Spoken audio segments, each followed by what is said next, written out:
There is no one else like him. I'm fairly certain there is no one on earth as intense and crazy as David Goggins. Recently, I finished reading his book, and I honestly cannot stop thinking about it or what it could mean for my life and future decisions. This is the 5 a.m. Miracle, episode number 424. Extreme intensity and uncommon success in David Goggins' book, Can't Hurt Me. Good morning, I am Jeff Sanders, and this is the podcast dedicated to dominating your day before breakfast.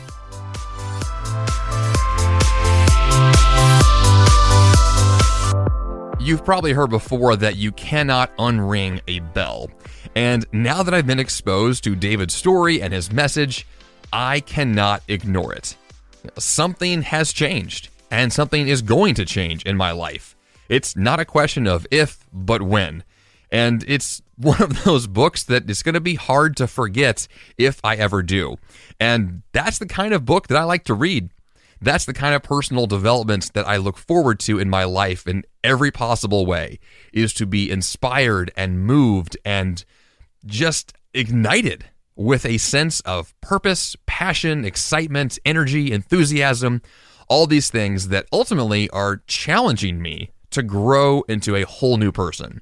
And that's what I would hope for you as well, especially with this book, but through any other means as well that might get you fired up for your own life or for your own journey. So for the episode this week, we're going to dig into this book called Can't Hurt Me by David Goggins. I have mentioned David before on this podcast a few times. Specifically, I actually interviewed Jesse Itzler years ago in the show, and Jesse has a book where he talks all about living with a Navy SEAL, and at the time, that Navy SEAL was a secret. No one knew who he was, and turns out the whole time it was David Goggins. And that story from Jesse was not only a funny book, but a really extreme example of what it means to take your life and your physical fitness, honestly, to a whole new level.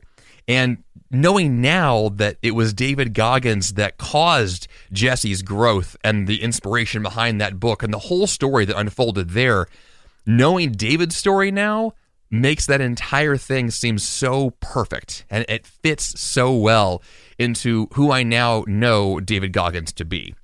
And so if you do not know who David is, look him up. Stop what you're doing right now and Google this man. Find him on Instagram and Facebook and follow his story. Watch his videos. This guy he's intense in the most incredible and insane ways. And honestly, I'm just kind of floored by what he has accomplished, the stuff he's been through, and that's a word that's really loaded. David is an extreme man. And so what I'm going to do this week is break down some of the lessons that I pulled from his book. This will just be the tip of the iceberg because his book is filled with a lot. There's just so much there. So as a disclaimer for this week, I will note that his book includes domestic violence. It includes extreme language. It includes lots of situations that potentially could be unnerving, triggering, difficult to process. His story is raw, and he tells it in a very raw way. And I think if you look at Amazon, look at the reviews, you can tell that the vast majority of people love his book. I think right now it's in the top 10 of Amazon books, and it's been out for years, which is incredible. And the number one complaint you're going to see are the people that are just kind of floored by the intensity that David brings, which we're going to get to this week because the intensity is the thing, and it's magical. So let's go through these lessons. I've got 8 of them for you this week.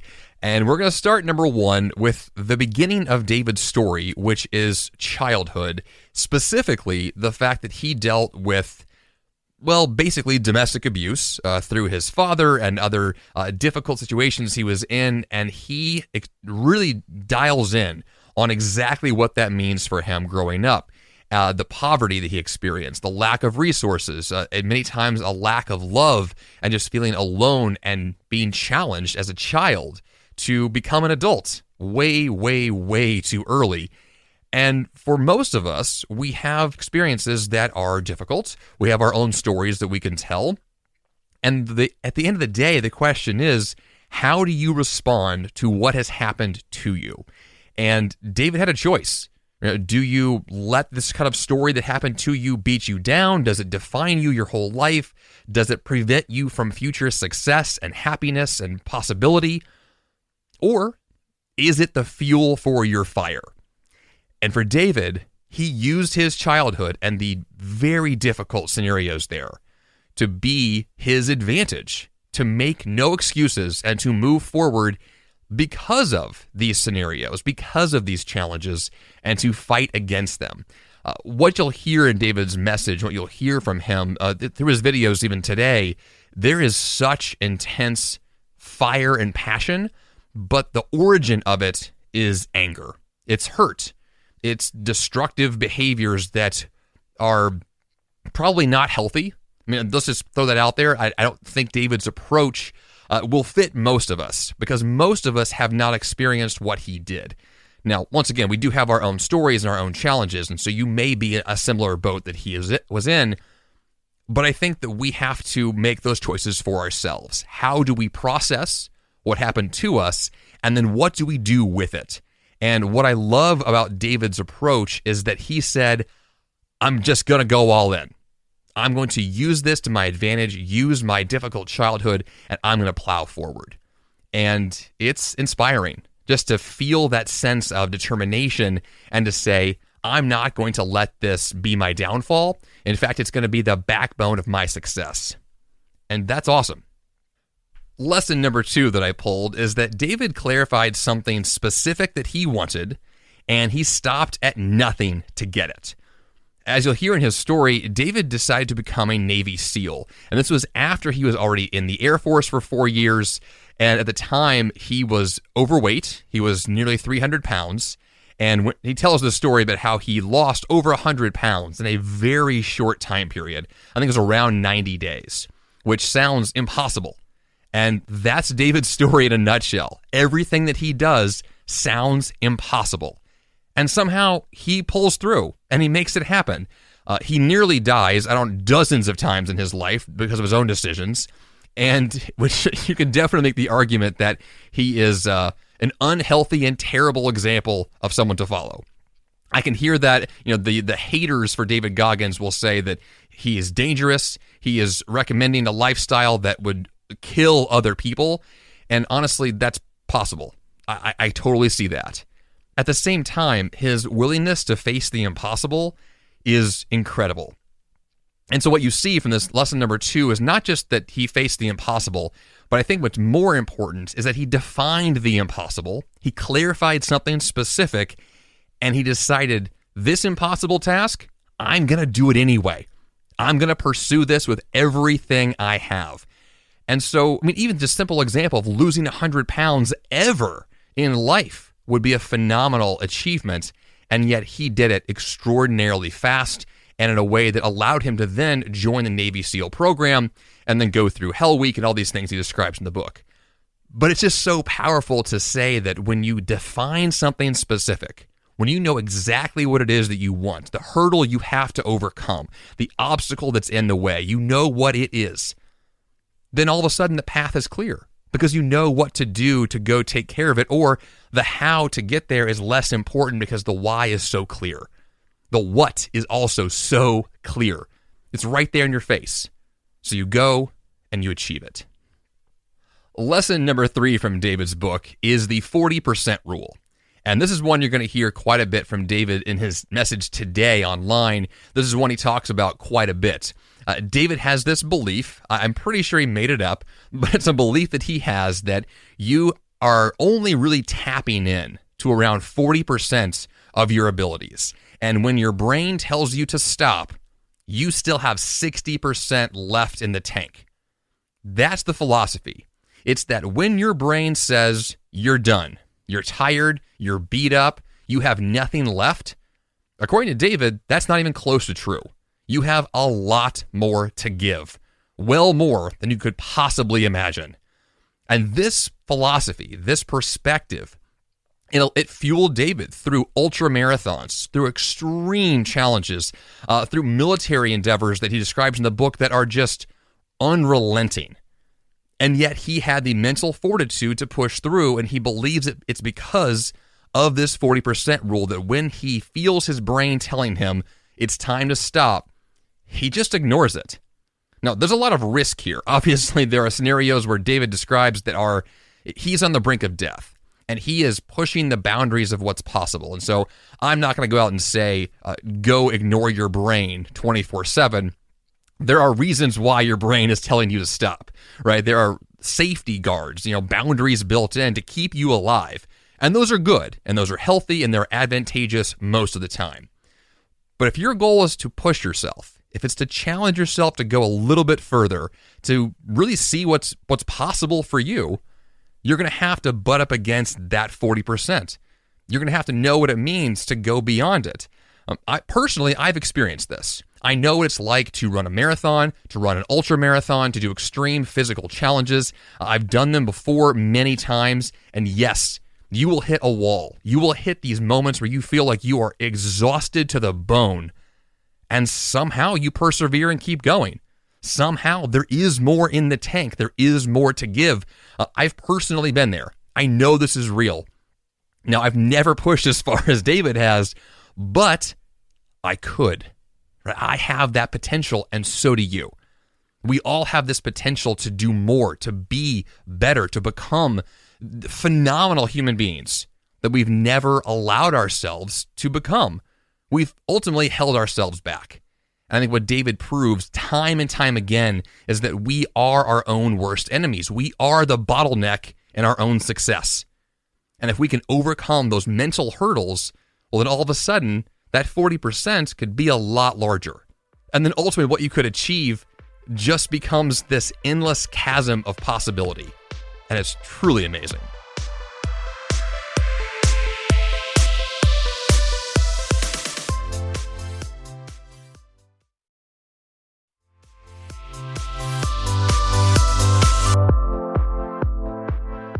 Lesson number 4. And here's a quote from the book. Nobody likes to hear the hard truth. Individually and as a culture, we avoid what we need to hear most. I love this quote. I love it because reality sucks, right? Being willing to face reality, it's a difficult decision. And to be able to say that we are avoiding what we need to hear most, and we're hiding ourselves from reality, that we don't want to know the bad news, that's just true for most of us, most of the time. We'd rather sit in comfort. We would rather ignore the reality. We'd rather eat food at a restaurant and not be told what the ingredients are. Right? We'd rather go through life a little bit ignorant because it's safer, or so it seems. It appears as though that's the ideal, that if we can go through life not really knowing what's going on, we can be a little happier. I know that's true because I've experienced that myself. We all have. And what David is challenging us to acknowledge here is that reality is the ticket out. Being willing to face reality, to not hide, to not make excuses, to know what's real, face it head on, and then persevere beyond it. That's where success and fulfillment lie. They don't lie in the shadows. We're not trying to hide from reality. We want to know what it is, for better or for worse. And yes, oftentimes it is worse, because that's why we're hiding, because we know if we look at our bank account, it'll be woefully too empty. If we look at ourselves in the mirror, we are overweight, right? We can see that happening. And so what we do is we decide to hide the mirrors. We decide not to check the accounts. We decide not to look in those areas. We keep the closet door locked and closed because if we open it, a bunch of junk is going to fall out. Right? That's not the way forward. The way forward is you intentionally open that door. You dig through the junk. You figure it out and you move forward. Lesson number 5, and this is one that might be my personal favorite, which is to callous your mind. David repeatedly uses this phrase, that making your mind more calloused, more hardened, more prepared for battle is ultimately what's going to get you through. That you embrace pain to strengthen your resolve. That ultimately comfort is the enemy of greatness, and therefore we're trying to do whatever we can to not necessarily avoid comfort per se, but it is to do the things that would challenge us to callous our mind to be able to fight beyond what we believe is possible for ourselves. And that, as a byproduct, means we are avoiding comfort because the greatness that we seek will come from the difficult challenges. It will come from the obstacles that we face. And so if David's going to teach you anything, it's that pain is a path forward. Now, you don't have to necessarily be in pain to experience success, but there is a lot of truth to that a lot of what success is being willing to experience a little bit more of that pain. And then you grow because of it. And then that next experience is not as painful because you are stronger. Your mind is more calloused. You are ready. You're willing to do what's difficult, and you're more prepared to do what's difficult. And that combination is extremely powerful. Lesson number 6. Physical training is the best battleground. I love this idea. And here's a good quote from this to explain this a little more. A physical training is the perfect crucible to learn how to manage your thought process, because when you're working out, your focus is more likely to be single-pointed, and your response to stress and pain is immediate and measurable. So consider the idea that when you exercise, when you go to the gym, when you go to the park for a run, when you are engaged in a very specific physical activity, David's right. Your focus is single-pointed, right? You are truly dialed in to one activity, and you're experiencing what that activity is bringing you right in front of you. You feel it physically and mentally. You are right there. The pain is immediate. It is measurable. You are prepared to do more because you know exactly where you are. And the more that you repeatedly do this type of physical training, the more prepared you are to do, yes, more physical training, but also everything else. Specifically, the battle of life. Right? David doesn't train to be a better ultra runner. He's not trained to be a better firefighter today than he actually is. Right? David is training because life is challenging. He's training for life. He's training to callous his mind. He's training to do everything at a higher level. And physical training is one of the best ways, and I agree with this, it's one of the best ways to push yourself forward in so many arenas of life. Now, it doesn't mean that physical training is a requirement for success, but I do think that if you're looking for a path forward, if you want to know, how can I get from where I am to where I want to be? I would argue, as would David, that physical training to push yourself forward in a very challenging way to strengthen your physical body will give you so many tools to be better at whatever it is you choose to do. And so if being a better athlete is not one of your current goals, I think it'd be a good idea to add that to your list this year, to make that something you are working towards, because that's going to allow you to be more focused, to be able to measure that pain in a more immediate way, and to move forward with more clarity and more resources and more physical strength to tackle all of your goals. Lesson number 7. This is David's tagline: stay hard. He says this all the time. And at first, it just sounds like some intense guy just giving you a rah-rah speech. But the more that you learn about who David is and what he's about, stay hard means a lot. So here's another quote from the book. David says, most people in the world, if they ever push themselves at all, are willing to push themselves only so far. Once they reach a cushy plateau, they chill out and enjoy the rewards. But there's another phrase for that mentality. It's called getting soft, and that I could not abide. David has a loathing for weakness, and it is striking to hear his intensity towards this.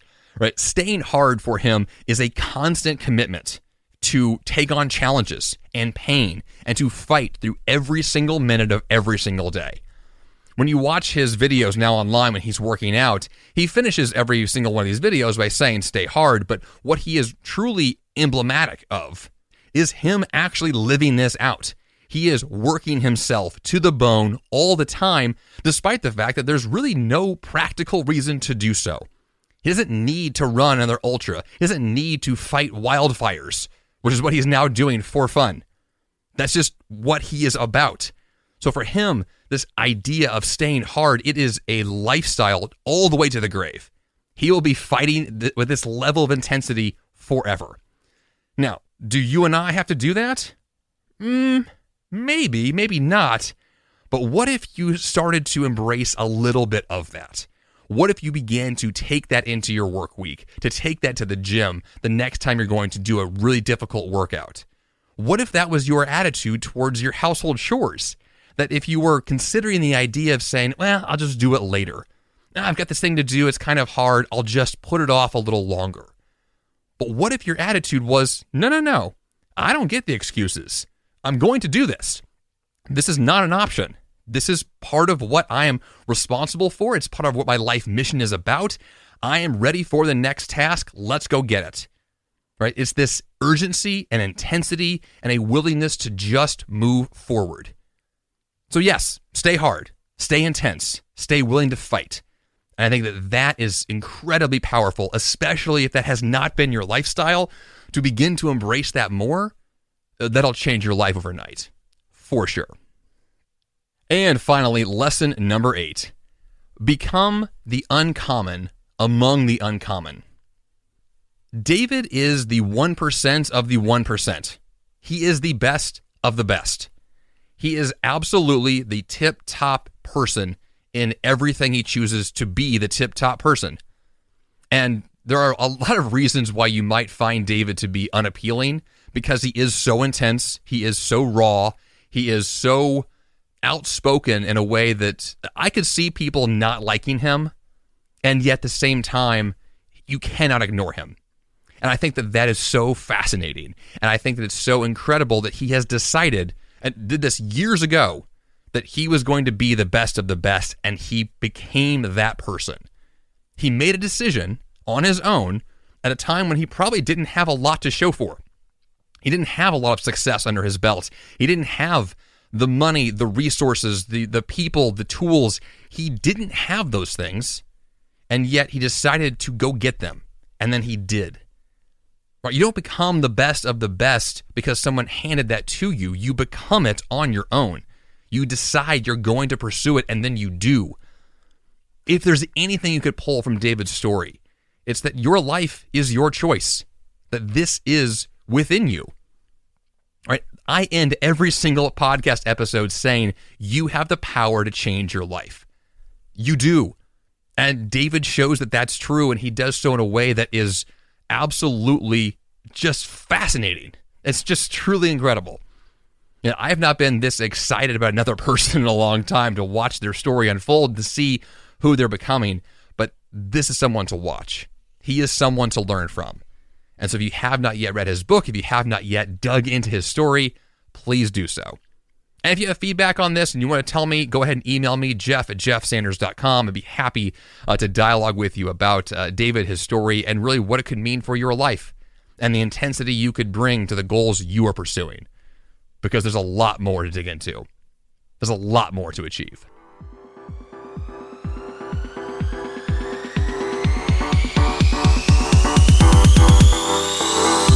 And for the action step this week, yes, read David's book, Can't Hurt Me.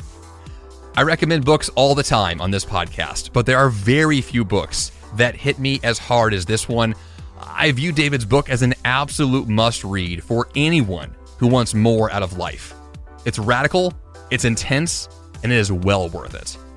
jeffsanders.com/424 is the place to go to get the episode notes. Also, jeffsanders.com/subscribe is the place to go to find out where the apps are you can download to listen to this podcast, subscribe more often, or you can do so on the app you're using right now. That's all I've got for you here on the 5A Miracle Podcast this week. Until next time, you have the power to change your life, and the fun begins bright and early.